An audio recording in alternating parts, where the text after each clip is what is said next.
আমরা এর তীব্র নিন্দা জানাচ্ছি।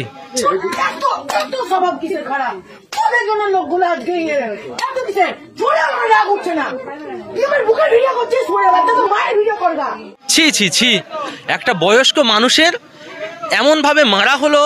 ওই ব্রেনের সমস্যা মহিলাটি, আমার ওই মহিলাটিকে দেখে মনে হলো ওর ব্রেনের সমস্যা আছে, উনি মানসিক সমস্যায় ভুগছেন।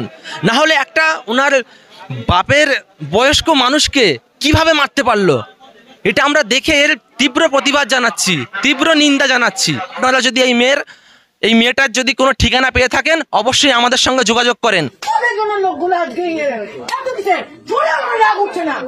ভিডিওতে আমরা দেখতে পাচ্ছি একটা বয়স্ক মানুষ, যেই মেয়েটা প্রহার করেছে তার বাবার থেকেও বয়সে বড়, সেই মেয়েটা লোকটাকে মারছে শুধু তার দাড়ি থাকার জন্য, তাকে মিথ্যা অপবাদ দিচ্ছে যে ইনি আমাকে টাচ করেছে, ব্যাড টাচ করেছে এবং আমার ভিডিও বানাচ্ছিল, তাই বলে এমন একটা অপবাদ দিয়ে একটা নিরীহ মানুষকে যেমনভাবে মেরেছে, সত্যি আজকের মানে ধিক্কারের আমি জানাতে পারছি না, এত খারাপ লাগছে। এ কি প্রতিবাদ! একটা মহিলা একটা বাপের বয়সী সমতুল্য মানুষকে ইচ্ছা মতো মারছে, চরের ওপর চর, ঘুষির ওপর ঘুষি, তার উপরে হচ্ছে মারছে আর বলছে যে এদের জন্য আমি বেরিয়েছি। ছি, এরম মহিলাদেরকে ধিক্কার ছাড়া আর কিছু জানানো যায় না। মানুষটাকে উপর অত্যাচার করা হলো, একটা ভদ্র মানুষকে শুধু মুসলিম হওয়ার কারণে, মুখে দাড়ি থাকার কারণে তার উপর অত্যাচার করা হলো, তাকে মারা হলো। বাংলায় এমন অনৈতিক কাজ চলবে না। এটা গুজরাট নয় যেখানে আপনি মুসলিমদেরকে মারবেন, মুসলিমদেরকে হত্যা করবেন, মুসলিমদেরকে মব লিঞ্চিং করবেন, আর সেখানকার প্রশাসন, সেখানকার মন্ত্রী এমএলএরা চুপ করে বসে থাকবে। এটা পশ্চিমবাংলা, এখানকার মানুষরা প্রতিবাদের জন্য আন্দোলন করে এবং অনৈতিক কাজ যদি হয়ে থাকে বাংলার মানুষ তার জন্য প্রতিবাদ করে। গৌরাঙ্গ কলেজে মেয়েটা পড়ে, আমি মালদাবাসীকে উদ্দেশ্য করে বলছি, আপনারা যদি এই মেয়েটার সন্ধান দিতে পারেন তাহলে আমরা এর বিরুদ্ধে অবশ্যই আইনত পদক্ষেপ নেব। তাই আমি সকলকে বলছি, আপনারা যদি এই মেয়েটার যদি কোনো ঠিকানা পেয়ে থাকেন অবশ্যই আমাদের সঙ্গে যোগাযোগ করেন, আমরা এর জন্য লড়ব। আর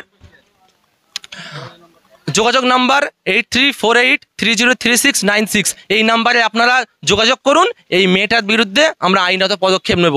আর কিছু এই তো দেখলাম বিজেপির হচ্ছে বিধায়ক, আমাদের মাননীয় কুখ্যাত বিখ্যাত শুভেন্দু অধিকারী, যিনি পোস্ট করেছেন সঙ্গে সঙ্গে ছি ছি এমন কিছু একটা করে পোস্ট করেছেন।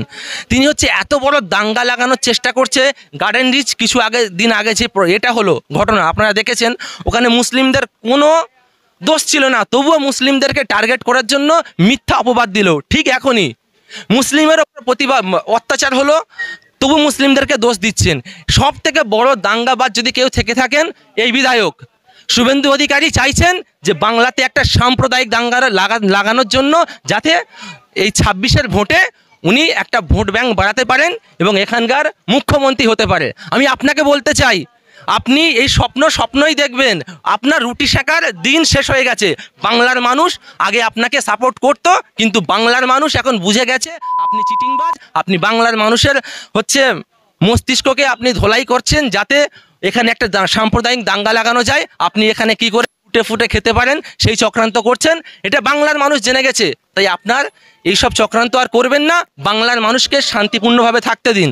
আর আমি আমার বাংলার মানবিক মুখ্যমন্ত্রীকে উদ্দেশ্য করে বলতে চাই, আপনি এই যে আমাদের মুসলিম জাতির উপরে টার্গেট করা হচ্ছে, আপনি এদিকে একটু লক্ষ্য করেন। আর আমার বাংলার প্রশাসনকে আমি হাত জোড়া করে বলতে চাই, আপনারা একটু লক্ষ্য করেন যাতে এমন অনৈতিক কাজ আর না হয়।